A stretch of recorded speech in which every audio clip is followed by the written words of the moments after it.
언약이 은혜 언약 안에서 일반 은총의 영역과 특별 은총의 영역까지 다루었다면 아브라함 언약은 특별 은총의 영역을 다룬다고 말할 수 있습니다. 노아 언약의 두 단계를 이야기하였죠. 창세기 6장에서 너와 언약을 세우리니와 창세기 9장에서 너희와 너희 후손과 너희와 함께한 모든 생물이라는 표현에서 알 수 있는 것은 노아 언약은 다른 언약과는 달리 믿음의 계보를 통해 세상도 언약 안에서 보존되고 유지된다는 점, 그래서 이것을 노아 언약 안에 있는 일반 은총이라고 부릅니다. 반면에 아브라함 언약부터 모세 언약, 다윗 언약은 그 언약의 대상이 언약 백성이라는 점에서 택자들에게 주어지는 언약이라고 이해할 수 있습니다. 하나님은 아브라함을 부르셨고 아브라함을 통해 그의 자녀들이 언약의 백성들이 되며 그 계보에서 오시는 그리스도를 통해 결국 택한 자들이 구원을 받는 이 구조, 그러니까 특별 은총 안에서 작동되는 구속사를 이 아브라함 언약을 통하여서 볼 수 있는 것이죠. 아브라함 언약에서 우리가 중요하게 봐야 할 지점은 믿음으로 의롭게 된다는 이신칭의 사상이 어떻게 나타나는가 하는 것입니다. 히브리서 11장 8절에서는 아브라함의 믿음을 이렇게 표현하죠. 믿음으로 아브라함은 부르심을 받았을 때에 순종하여 장래의 요보로 받을 땅에 나아갈새 갈 바를 알지 못하고 나아갔으며, 이 본문의 내용만을 보면 아브라함은 하나님의 부르심에 자신의 믿음으로 반응하여 순종하였기 때문에 복을 받은 것이라는 뉘앙스가 느껴집니다. 사람들이 이신칭이, 즉 믿음으로 의롭게 된다는 이 내용을 착각하는 것이 그 시작점이 믿음이라는 것에서, 즉 믿었기 때문에 의롭다함을 받았다는 내용으로 이해한다는 겁니다. 믿었다라는 것의 주체가 내가 믿었다로 이해한다는 것입니다. 성경에서 아브라함이 처음 등장하는 창세기 12장은 이렇게 시작을 하죠. 여호와께서 아브라함에게 이르시되 너는 너의 고향과 친척과 아버지의 집을 떠나 내가 내게 보여줄 땅으로 가라. 내가 너로 큰 민족을 이루고 내게 복을 주어 내 이름을 창대하게 하리니 너는 복이 될지라.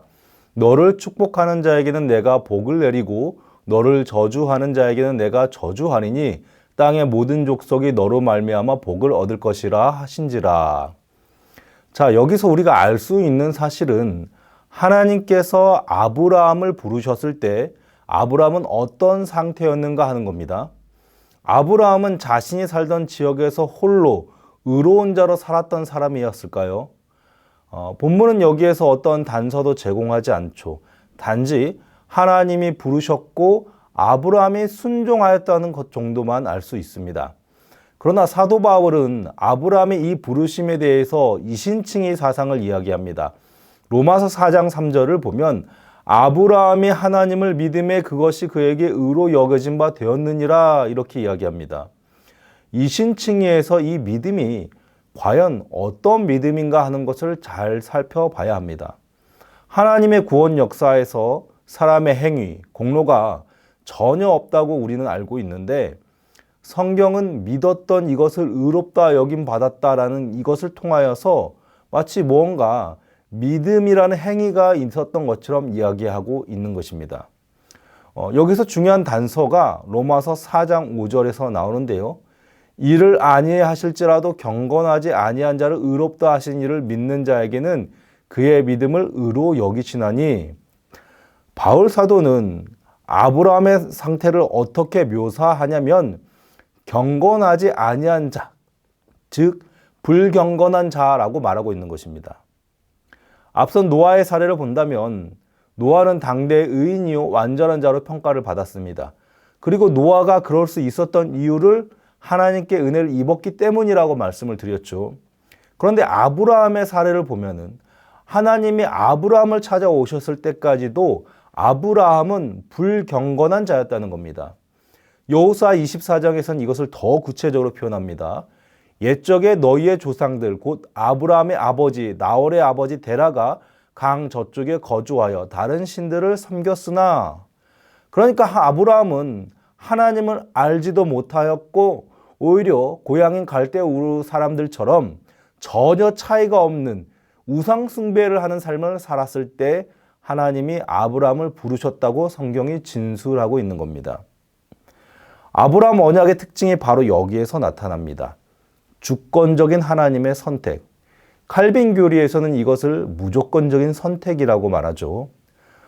선택 교리에 있어서 그 첫 시작은 선택받은 자나 선택받지 못한 자나 모두 자격에 있어서는 전혀 차이가 없는 무능한 상태라는 겁니다. 그래서 칼빈주의에서 인간의 이런 상태를 전적 무능이라고 표현을 하죠. 전적 타락 혹은 전적 무능력이라고도 하는데요. 인간은 선을 행할 의지나 능력이 전혀 없는 전적으로 부패되어 있는 상태라고 말하는 것입니다. 아담의 원죄로 인해서 아담의 후손으로 태어난 모든 인간은 죄에 오염된 본성의 성향을 가지고 태어나기 때문입니다. 이것은 사람의 의지, 감성, 지성, 신체 모든 영역에 영향을 미쳐서 인간은 어떤 상황에서도 의롭거나 선한 행위를 통해 하나님을 만족시킬 수 없다는 것입니다. 그럼 이렇게 질문할 수 있을 겁니다. 어떤 사람들의 경우에는 평생 선하게 살려고 노력도 하고 남에게 피해를 끼치지 않았으며 심지어 타인을 위하여 죽기까지도 합니다. 이것을 본다면 인간은 선을 행할 수 있는 의지와 능력이 있는 것이 아닙니까?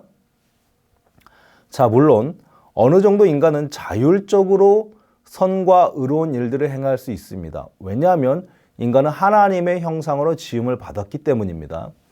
중요한 것은 선과 악이라는 것의 기준이 어디에 있는가 하는 겁니다. 일반적으로 인간 사회에서 일어나는 선한 일들이나 의로운 행동들을 평가해 놓을 때 그 평가의 기준은 사람들이 설정해 놓은 도덕률에 의해서 평가를 받습니다. 그러나 선과 악의 기준이 하나님께 있다고 할 때에는 인간이 하는 행동이 단순히 겉으로 드러낸 행동으로만 평가받는 것이 아니라 내면에 있는 동기, 심지어는 우리조차도 깨닫지 못하는 깊은 의지의 영역까지 감찰받게 됩니다. 아담의 원죄로 인하여 인간은 모든 영역이 죄의 영향 아래에 있습니다. 인간의 상태가 죄 아래에 있다는 이 말이 단순한 말이 아닌 것은 인간이 생각하고 행동하는 모든 영역에서 죄가 깊은 영향을 미친다는 겁니다. 따라서 선한 행동이나 의로운 행동을 한다고 하더라도 그것을 행하는 주체인 인간 본연의 마음, 경향성은 여전히 죄를 기뻐하고 선호하는 그 안에 죄악된 상태에서 나온 행동이라는 겁니다. 죄를 이야기할 때 성경에서는 어떤 특정한 항목이 죄라고 이야기하지 않죠.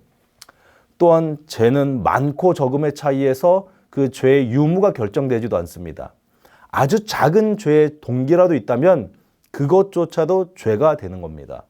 그것이 만유의 영광을 받으실 하나님의 주권이며 거룩하고 선하신 하나님 앞에서의 판단입니다. 인간은 죄에 오염되었기 때문에 사실 이런 작은 것조차도 죄가 되는지 모를 정도로 죄에 둔감하고 나태합니다. 그래서 인간은 전적으로 무능한 타락 상태에 있다는 것입니다. 이것을 그대로 아브라함에게 적용해 본다면 하나님께서 아브라함을 택하신 것은 아브라함에게 택함 받을 만한 자격이 있다거나 고향 갈대아 우르에서 아브라함이 다른 사람보다 조금 더 나은 모습을 보여줬기 때문이 아니라는 것이죠. 오히려 아브라함은 당대의 다른 누구보다 나은 점이 전혀 없는 상태에서 하나님께 부르심을 받았습니다. 아브라함 언약은 경건하지 않은 자를 의롭다 하시는 하나님의 은혜가 작동하는 언약인 겁니다. 그래서 아브라함 언약은 구속사의 계보를 잇는 그리스도가 나타나는 특별 은총의 영역이라고 말하는 것이죠. 아브라함 언약의 두 번째 특징은 한 개인과 맺은 언약이 후손을 통해 민족으로 이어진다는 점입니다. 아브라함에게 주신 언약은 그의 아들 이삭에게 전해지고 이삭은 야곱에게, 야곱은 이스라엘 민족에게 이 언약이 계속 이어지게 됩니다. 한 사람으로 시작해서 한 민족으로 이어지는 이 언약은 결국 아브라함의 씨를 통해 세상의 복을 받는 복의 근원이 무엇인지를 말해주는 것과 연결이 됩니다. 이후에 여호와의 말씀이 환상 중에 아브라함에게 임하여 이르시되 아브라함아 두려워하지 말라. 나는 내 방패요 너의 지극히 큰 상급이니라. 아브라함이 이르되 주 여호와여 무엇을 내게 주시려 하나이까? 나는 자식이 없사오니 나의 상속자는 이 다메섹 사람 엘리에셀이니이다. 아브라함이 또 이르되 주께서 내게 씨를 주지 아니하셨으니 내 집에서 길른 자가 내 상속자가 될 것이니이다. 창세기 12장에서 하나님은 아브라함을 부르시면서 세 가지를 약속하셨습니다. 첫째는 후손에 대한 약속으로 큰 민족을 이룰 것이라 하셨고, 둘째는 땅에 대한 약속을 하셨습니다. 고향을 떠나 아브라함이 새롭게 머물게 될 땅, 그리고 세 번째는 아브라함을 통해 온 민족이 복을 받게 되는 복의 근원이 되는 약속을 받았습니다. 이 세 가지 약속에서 제일 중요한 것은 후손에 대한 약속입니다. 아브라함의 소유로 땅을 영유하고 그의 이름이 계속해서 복의 근원이 되는 약속이 이루어지려면 아브라함의 씨, 그의 후손들이 계속 아브라함의 대를 이어야 하기 때문이죠. 그런데 문제는 아브라함에게는 아들이 없습니다. 창세기 15장은 그런 자신의 상태에 대한 불안감을 표시하는 아브라함의 심리를 매우 잘 드러내고 있는 것이죠. 하나님은 아브라함에게 내가 너의 큰 상급이다 라고 말씀하시지만 아브라함은 오히려 되묻습니다. 무엇을 제게 주시려 합니까? 하나님이 무엇을 줄 수 있는 분인가 의심하는 것이 아니라 이미 하나님께서는 다른 것을 내게 충분히 주셨지만 정작 가장 중요한 것은 주시지 않았다는 말입니다. 후손을 주시겠다고 하셨는데 머무를 땅도 얻었고 가나안 땅에서 이 아브라함의 이름을 높여지는 경험들을 다 했는데 정작 가장 중요한 한 가지, 이것을 이어갈 후손이 제게는 없습니다라는 이 이야기를 하고 있는 것이죠. 하나님이 아브라함을 큰 민족으로 만들 거라는 약속을 성취해 나가기 전에 아브라함이 연로하고 그의 아내가 명백한 불임 상태일 때까지 기다리신 이유에 대해 우리는 주목해야 한다. 아브라함과 관련된 하나님의 모든 사역은 그 언약의 축복이 오직 하나님의 능력과 은혜에만 의존함을 명백히 보이시는데 그 초점을 맞추고 있다. 앞서 아브라함 언약의 첫 번째 특징으로 이신칭이, 즉 경건하지 아니한 자를 의롭다 여기시는 하나님의 은혜가 나타난다고 말씀드렸죠. 그리고 두 번째 특징으로 개인에서 민족으로 이어지는 아브라함의 씨가 특징이라고 말씀드렸습니다. 이 두 가지의 특징의 공통점은 전적으로 하나님의 주권이 작동된다는 점입니다. 경건하지 아니한 자를 의롭다 하시는 것은 오직 경건함의 완전체이신 하나님만이 하실 수 있는 주권이며, 불임으로 무자한 자에게 자식을 주는 것 또한 자연의 법칙을 벗어나는 초월적인 주권이 있어야지만 가능한 영역인 것이죠. 하나님은 아브라함에게 노력해서 자녀를 많이 가지라고 하거나 혹은 아브라함이 동원했던 방식처럼 다른 여인을 취하여 아들을 얻는 수단으로 이 약속을 이루시지 않습니다. 철저하게 아브라함이 자녀를 가질 수 없는 완벽한 환경에 몰릴 때까지 기다리시죠. 이는 어떤 경우에도 하나님 외에는 하실 수 없도록, 다시 말하면 아브라함에게 주신 이 언약의 내용들이 하나님이 아니고서는 이룰 수 없다는 것을 분명히 보여주시기 위함인 것이죠. 그런데 여기서 매우 중요한 한 가지 반응이 나옵니다. 창세기 15장 6절에서 아브라함이 여호와를 믿으니 여호와께서 이를 그의 의로 여기시고, 좀처럼 어떤 상황이 나아지거나 당장에 후손을 주신 것이 아님에도 불구하고 아브라함은 하나님께서 주신 이 말씀을 믿었다고 말하며 하나님은 또 이것을 그의 의로 여겼다고 말합니다. 이 부분을 잘 해석해야 합니다. 아브라함은 무엇을 믿었던 것일까요? 분명 아브라함은 처음에 자신에게 나타나 떠날 것을 명령하시며 언약을 세우신 하나님을 여기서도 굳게 믿었을 겁니다.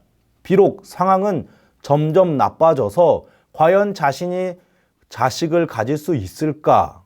자식 하나도 없는 내가 어떻게 큰 민족을 이룰 수 있을까라는 의문이 들었을 테지만 아브라함은 그럼에도 하나님께서 무언가 하실 것이라는 기대를 잃지 않았습니다. 그러나 더 중요한 것은 하나님이 이것을 그의 의로 여겼다는 이 말입니다. 믿음을 받았다거나 믿음을 인정했다가 아니라 그의 의로 여겼다는 이 하나님의 반응은 문맥의 흐름에서 전혀 맞지 않는 것이죠. 아브라함은 몰랐지만 하나님은 애초에 후손을 주시겠다고 하신 이 약속을 통해 장차 아브라함의 씨로 오실 예수 그리스도까지 바라보며 아브라함에게 이 후손에 대한 언약을 주셨습니다. 아브라함의 입장에서는 단지 지금 내 생애에서 내 뒤를 이을 후계자만을 전망하지만 하나님은 아브라함을 시작으로 그 계보로의 수많은 시간을 지나면서 마침내 오실 예수 그리스도까지 바라보시면서 이 후손을 약속하신 것이죠. 즉 아브라함은 하나님께서 후손을 주시겠다 말씀하신 내용을 믿었지만 하나님은 그 후손이 예수 그리스도라는 것을 드러내시지 않으면서 아브라함이 믿은 내용이 예수 그리스도의 오심까지 연결될 수 있도록 그에게 은혜를 베푸셨던 것입니다. 자신의 후손을 전망한 아브라함의 믿음에 하나님께서 그 후손의 끝에 예수 그리스도가 있게 하심으로 아브라함의 믿음을, 자식을 주시겠다는 이 하나님의 말씀에 대한 아브라함의 믿음을 예수 그리스도와 연결시켜서 그가 예수 그리스도의 오심을 믿는 믿음으로 살 수 있도록 하나님께서 그 믿음을 받으셨다는 겁니다. 따라서 아브라함은 자신이 알지 못하는 때에 예수 그리스도를 믿는 믿음으로 구원을 받게 되는 놀라운 은총을 하나님 앞에서 받은 것이죠. 그것을 언약의 내용으로 받은 것입니다. 종종 성경에서 예수님이 오시기 전에 있었던 사람들은 어떻게 되는가 궁금해하시는 분들이 계시죠. 구약이냐 신약 모두 동일하게 구원에 올리는 오직 예수 그리스도를 믿음으로 예수 그리스도 안에서 구원을 받습니다. 다만 계시의 점진성의 원리에서처럼 구약에서는 이 예수 그리스도를 잘 알지 못하거나 심의하게만 아는 정도에 그치기 때문에 전적으로 하나님께서 구원받을 자들을 오실 예수 그리스도와 연결시켜서 그들의 믿음을 그리스도 예수의 믿음 안에 두시는 방식으로 구원을 받게 하시는 것이죠. 하나님께서 사람을 구원하시는 이 구원의 역사가 얼마나 치밀하고 구체적인지 놀라울 따름입니다. 이런 하나님의 전적인 구원의 역사에 사람의 행위, 사람의 공로를 이야기하는 것은 하나님이 주신 구원의 놀라운 은혜를 왜곡하고 저버리는 일이 아닐 수 없는 것이죠. 로마 가톨릭 교회는 의가 어떤 사람 안에 내재하기 전까지는 하나님이 그 사람을 의롭다고 선언하지 않으신다고 주장했다. 가톨릭에서는 은혜나 믿음 또는 그리스도 없이는 우리가 그 내적인 의를 지닐 수 없다고 가르치기는 한다. 필요하지만 하나님이 우리를 의롭다고 선언하시기 전에 그 모든 것들의 도움으로 우리가 내적인 의를 산출해내야 한다는 것이다. 비단 이것이 500년 전에 중세시대에서만 일어났던 일은 아닙니다. 오늘날 한국교회 안에서도 공로에 대한 의식이 굉장히 뿌리 깊게 자리 잡고 있습니다. 구원은 받았지만 하나님 앞에서 어떤 선한 행위들을 계속해야 한다는 압박이 있거나 혹은 아직 구원의 확신이 없어서 하나님 앞에서 선한 행위로 인정받기 위해 끊임없이 교회의 봉사에 참여하고 덕을 세우려는 시도들이 아직도 많이 있다는 것입니다. 그것이 로마 가톨릭 교회에서 말하는 은혜가 있기 전에 내재해야 하는 내적인 의입니다. 공로주의가 여기서 나오는 것이죠. 구원을 베푸시는 하나님께 합당한 그릇이 먼저 되어야 한다는 말입니다. 그러나 이런 생각들은 하나님께서 베푸시는 구원의 거룩한 공로와 의가 무엇인지 전혀 모르는 것입니다. 아담의 범죄 아래서 태어난 우리 모두에게는 하나님 보시기에 괜찮다 선언될 만한 한 점의 작은 의로움이나 선한 행동이 나타날 수 없습니다. 하나님께서 받으시는 의로움이나 선은 어떤 작은 흠도 용납되지 않은 완전한 것을 원하시기 때문입니다. 따라서 인간 중에 그 누구도 자신의 행동으로는 하나님을 만족시킬 수 없다는 사실을 주의해서 우리가 숙고해야 합니다. 아브라함이 당대에 어떤 의로움도 선함도 없는 불경건한 자였을 때에 하나님께서 그를 택하셔서 언약을 맺으시고 그 언약 안에 장차 오실 예수 그리스도를 바라보게 하심으로 이 일에 대하여 아무것도 모르는 아브라함을 그리스도와 묶으셨던 것처럼 하나님께서 오늘 우리를 구원하시는 이 구속의 역사에는 철저하게 우리의 무엇이 아닌 오직 그리스도가 우리를 대신하여 치르신 죄의 값과 무음한 순종의 의로움뿐이라는 사실을 놓친다면 우리는 제대로 된 구원을 받은 것이 아닌 것입니다.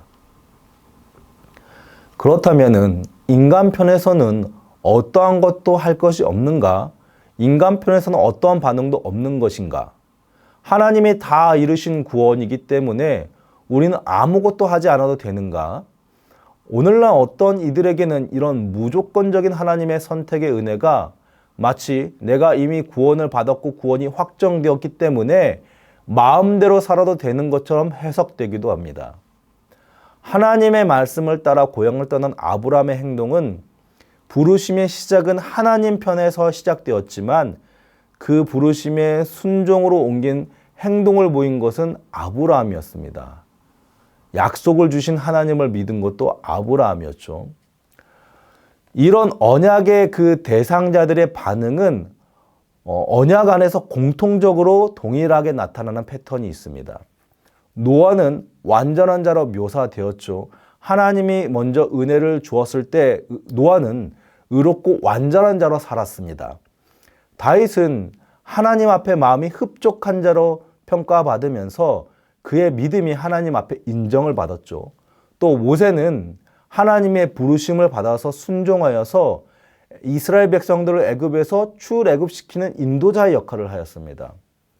구속사에서 구원하는 믿음은 인간의 이 행위에 기인하지 않지만 참된 믿음에는 신실한 반응이 유기적으로 흘러나온다는 것을 볼 수 있습니다. 자, 반복해서 말씀드립니다. 참된 믿음에는 신실한 반응이 유기적으로 흘러나온다. 구원받은 믿음에는 우선순위가 있습니다. 시편 1편을 보면은 그는 시냇가에 심은 나무가 철을 따라 열매를 맺으며 그 잎사귀가 마르지 아니함 같으니 그가 하는 모든 일이 다 형통하리로다.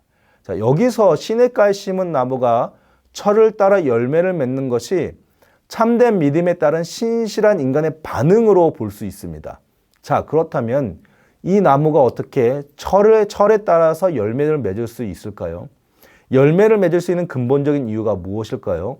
바로 이 나무가 시냇가에 심겨져 있기 때문입니다. 구원받은 믿음의 순서를 여기서 적용해 본다면 하나님께서 시냇가에 나무를 심으셨기 때문에 그 나무는 합당하게 열매를 맺을 수 있는 것이죠. 하나님께서 구원받는 참된 믿음을 주시지 않았다면 믿음에 대한 신실한 반응도 없다는 것입니다. 은혜를 이야기할 때 하나님의 주권적인 은혜가 무엇인지를 바로 이해해야 은혜의 그 반응에서 나오는 인간의 행위가 전혀 어색하지 않을 수 있는 겁니다. 해가 져서 어두울 때 연기 나는 화로가 보이며 타는 횃불이 쪼갠 고기 사이로 지나더라. 아브라함 언약은 굉장히 하나님의 주권성을 잘 드러냅니다. 심지어 하나님은 아브라함에게 베푸신 은혜가 얼마나 신뢰할 만한 것인지를 직접 증명하시기까지 합니다.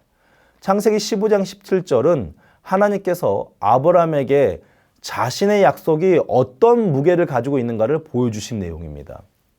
하나님의 약속을 다시금 죄악인 받지만 아브라함은 연약한 인간이지라 여전히 눈에 보이는 현실에서 자신의 자식 없음과 점점 자식을 낳을 수 없는 상태가 되어가는 상황이 더 크게 다가왔을 것입니다.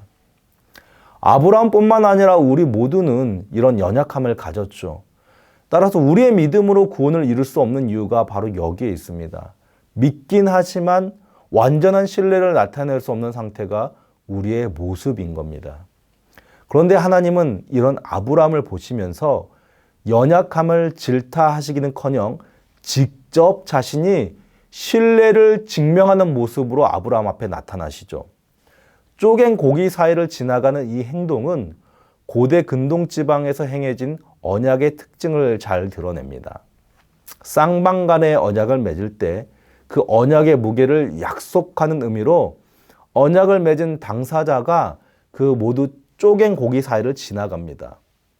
이로써 만약 언약을 지키지 않을 시에는 이 쪼개진 고기처럼 언약을 어긴 자도 이렇게 될 것이라는 상징성을 부여하는 의식인 것입니다. 지금 하나님은 아브라함 앞에서 그것을 보여주고 계신 겁니다. 창세기 15장에서는 짐승들을 쪼개는 장면이 나온다. 쪼갠 짐승 사이로 지나감으로써 하나님은 당신의 약속을 극적으로 표현하셨다. 이런 상징적인 의식에서 중요한 것은 원래는 쌍방이 쪼갠 고개 사이를 지나가야 한다는 겁니다. 하지만 창세기 15장에서는 아브라함이 아닌 오직 하나님만이 그 사이를 지나가셨다는 것을 주목해야 합니다. 아브라함 언약이 일방적인 이유, 하나님의 주권성이 도드라진 이유가 여기에서 나타나는 것이죠. 하나님은 아브라함이 연약한 믿음의 한계를 더욱더 공고히 세우시기 위해서 친히 자신이 짐승들의 시체 사이를 지나가심으로써 언약이 지켜지지 않았을 때에는 내가 반드시 이 치욕적인 형벌을 받을 것이라는 그런 맹세를 스스로 하고 있는 것입니다. 이것은 단순히 하나님께서 아브라함의 믿음을 보강하는 차원을 넘어서서 하나님께서 아브라함을 위해서 자신을 언약 사이에 묶어두심으로 무한하신 하나님이 유한하게 죽을 수 있는 존재처럼 보여줄 수 있을 정도로 자신을 낮추신 것입니다. 하나님 자신을 언약의 행위와 그 대가에 종속시키심으로 죽을 수 없는 영원하신 분이 이 언약에 있어서는 언약이 지켜지지 않을 때에는 인간과 같이 죽을 수 있다라는 것으로 표현하시면서 자신을 매우 낮추시는 모습으로서 아브라함에게 이 언약을 보증하셨습니다.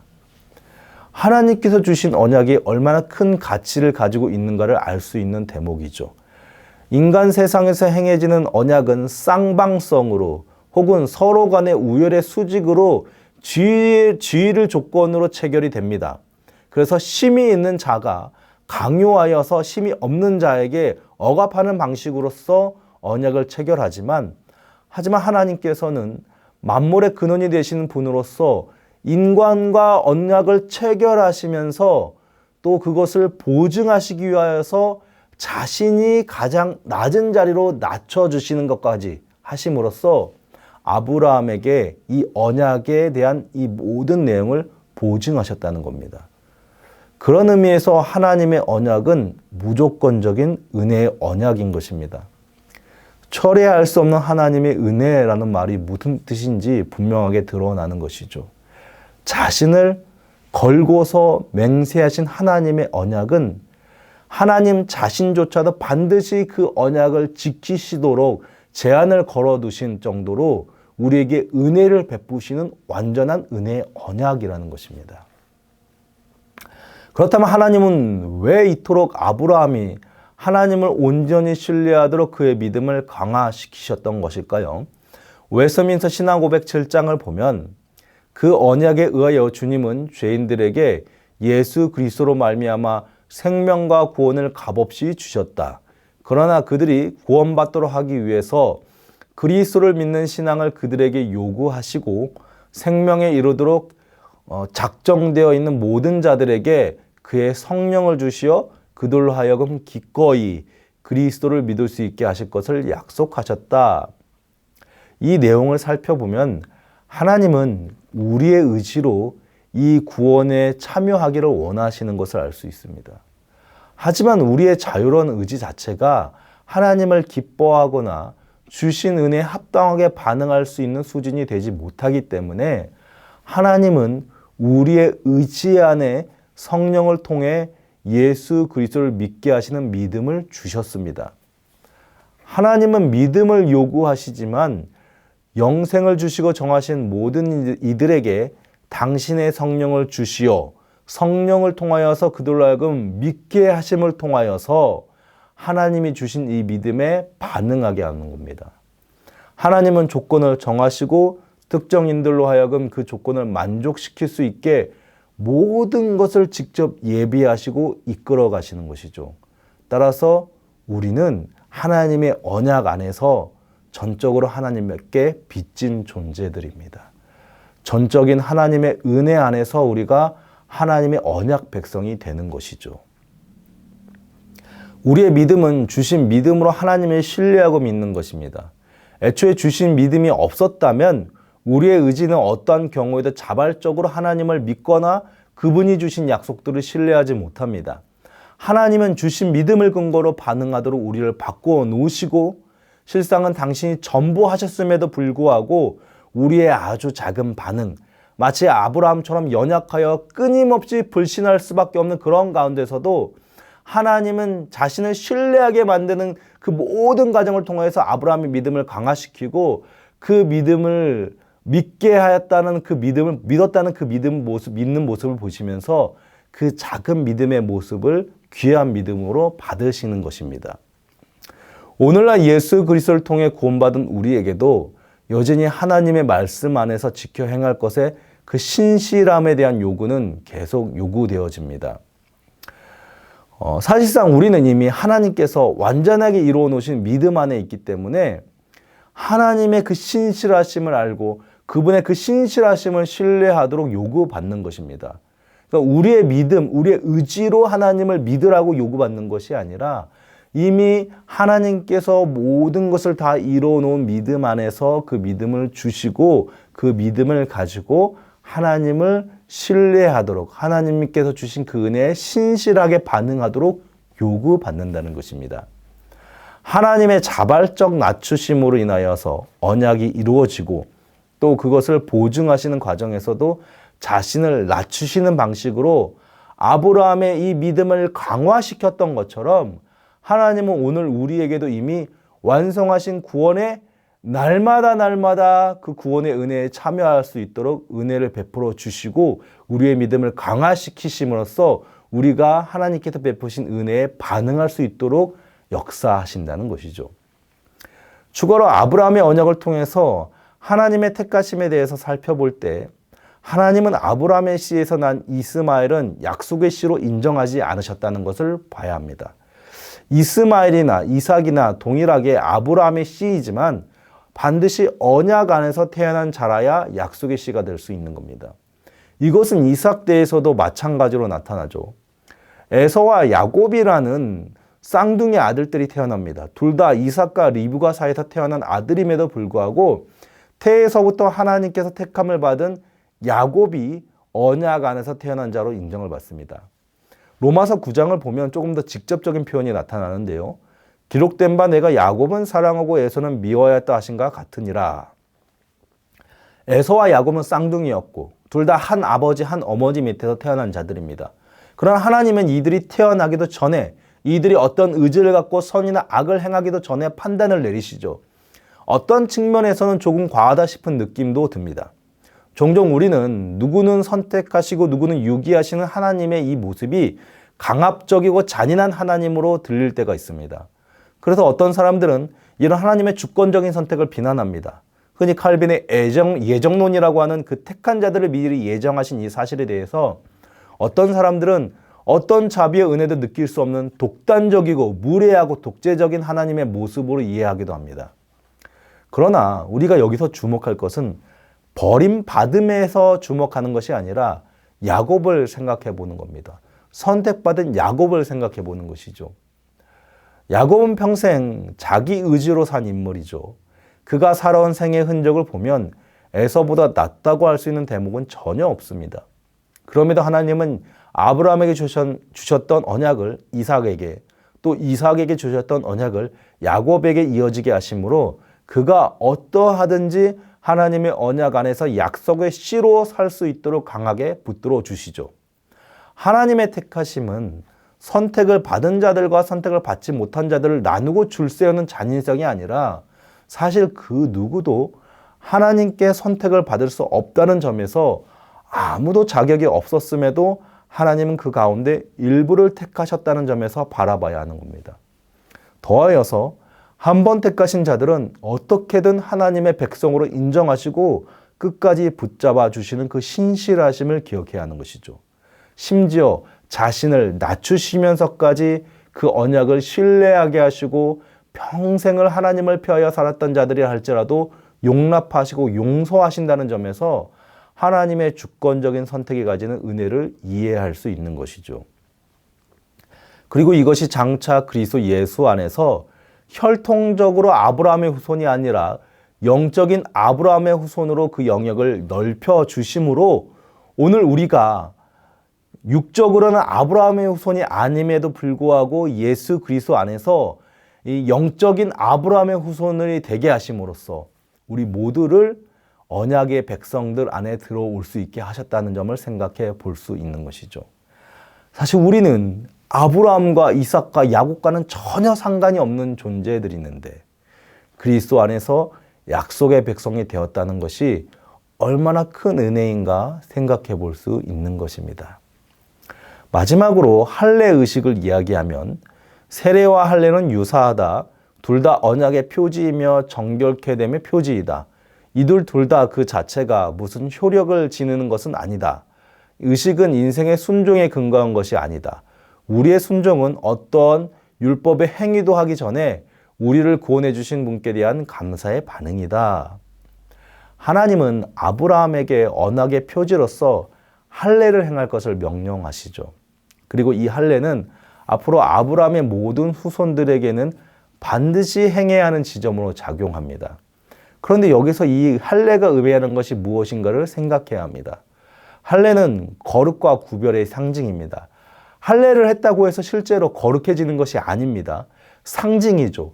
이 할례의 표시가 있으므로 할례 받은 자는 하나님의 언약 안에서 거룩하게 구별된 자라는 표시를 몸에 지니게 되는 겁니다. 세례도 마찬가지죠. 세례를 받는다고 해서 그 사람이 구원을 받는 것이 아닙니다. 세례를 내가 그 의식을 행함으로 그리스도의 십자가의 죽으심과 부활을 믿는 믿음의 표시를 눈에 보이는 행위로 의식으로 나타내는 겁니다. 따라서 진실된 믿음이 없이도 얼마든지 할례를 할 수도 있고요. 세례를 행할 수도 있죠. 이스라엘 백성들이 율법에 얽매여서 아브라함의 그 언약의 씨로 오신 예수를 배척하였음에도 여전히 자신들은 언약의 백성이라 할례를 행했던 것과 같은 맥락입니다.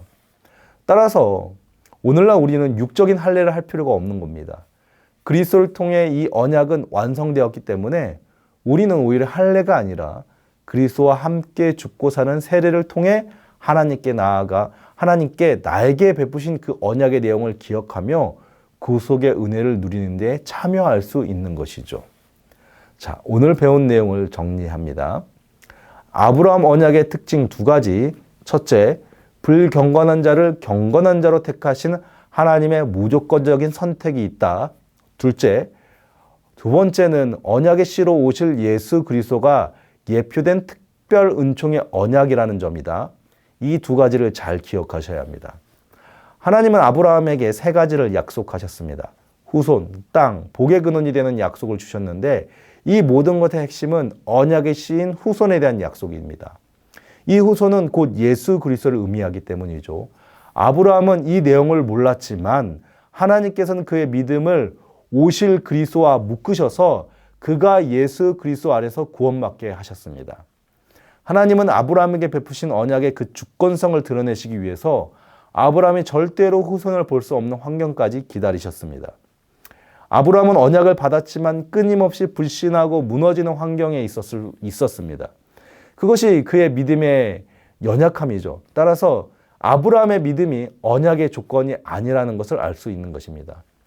하나님은 아브라함에게 주신 언약을 더욱 굳게 하시기 위해서 친히 쪼개진 고기 사이를 지나가시는 모습을 보여주심으로 언약에 자신을 묶어두시고 낮아지심으로 이 언약의 참됨과 신실하심을 증명하셨습니다.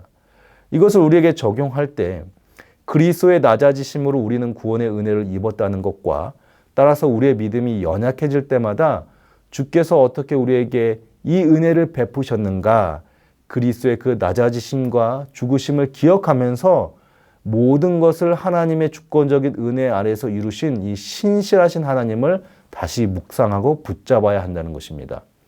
우리 모두는 하나님의 주권적인 선택에 의한 믿음 안에서 구원을 받습니다. 우리의 행위로는 절대 충족될 수 없는 의로운 순종이 아브라함의 씨로 오실 예수 그리스도 안에서 이루어지므로 그리스도가 언약을 충족시키는 그 요소로서 우리는 구원을 받게 되는 것입니다. 하나님은 우리에게 이것을 믿음으로 주셨고 성령을 통해 믿을 수 있는 능력도 주셨습니다. 따라서 우리의 반응은 이 믿음, 주신 믿음에 근거한 반응입니다. 우리의 반응이 믿음의 조건이 되지 않는 것입니다. 자, 이상으로 아브라함 언약을 마치도록 하겠습니다. 다음 시간에는 모세의 언약 혹은 시내산 언약을 통하여서 다시금 하나님께서 베푸신 언약의 놀라운 은혜를 함께 나누도록 하겠습니다. 오늘도 수고하셨습니다.